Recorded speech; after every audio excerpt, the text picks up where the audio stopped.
2003年，随着人类基因组的排序工作完成，科学家们了解了每段生物编码的意义。基因被用来进行医学研究、种族遗传，却也有居心叵测之人试图用它来制造超级武器。那么，基因武器到底是什么？又有多大威力呢？基因武器作为一种所谓的种族杀伤武器和所谓清洗武器，在今后很有可能会大行其道。那么，这种武器和其他武器相比，没有传统意义上的防倒误塌，也没有传统意义上的尸横遍野，更没有满目疮痍。这种杀伤是一种隐蔽性的杀伤，有几个点我们必须要关注。首先，这种武器装备它是一种选择性杀伤武器，比如现在有白人、黑人、黄人，有这么多种族。如果我这个装备只针对特定的种族杀伤，这种选择性杀伤堪比我们现在所说的精确制导武器。只不过这种精确制导武器打的不是一个目标，而是一个特定的种族。那么第二呢，这种武器的杀伤效果有一定的延缓性或者隐蔽性，它的杀伤效果不是今天，有可能是在明天、后天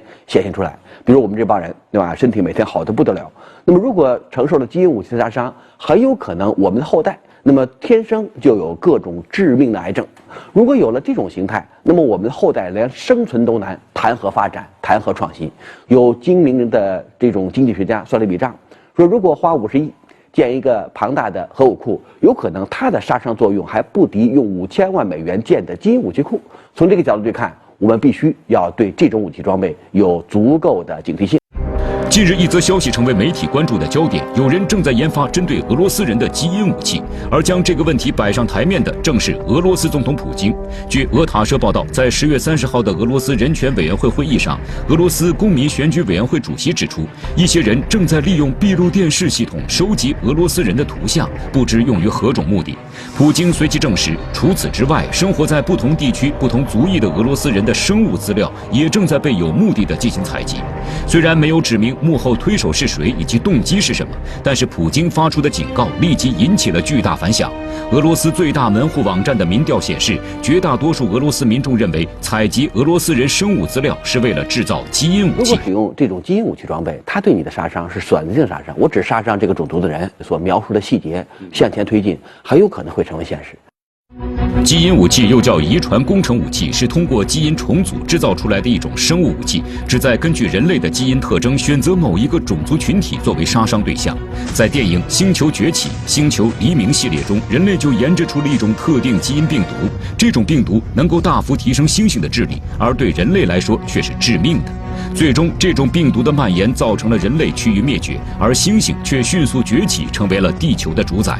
电影《极度恐慌》则描述了美国军方曾用一种致命病毒制作生物武器，为此不惜让这一病毒在非洲蔓延。谁知30年后，病毒变异，导致原先准备的疫苗失效，最终死尸遍野。而在现实中，已经有报道显示，多个国家正在研制基因武器。英国《泰晤士报》曾有过报道称，以色列科学家正在全力破译犹太人与阿拉伯人之间的基因差异，以研制只攻击阿拉伯人的基因炸弹。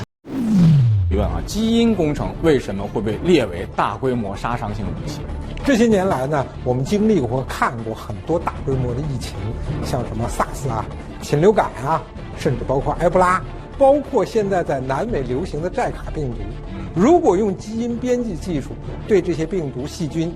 加以改造的话，那么就可以生产出传播性更广，而且致命性更强的超级病毒或者超级细菌。那么这样的超级病毒和超级细菌，它的杀伤能力那真是可以和原子弹、氢弹，可以和化学武器相媲美。所以说这个威胁还是很大。但是刚才说到是潜在武器之一，那么从技术到基因武器，它都会面临哪些难点？它这里头不光是要生产出这种超级病毒或者超级细菌，你真正要大规模使用的话，你首先要解决一个伤敌而不伤己的问题。更可怕的是，它可以针对某一种种族的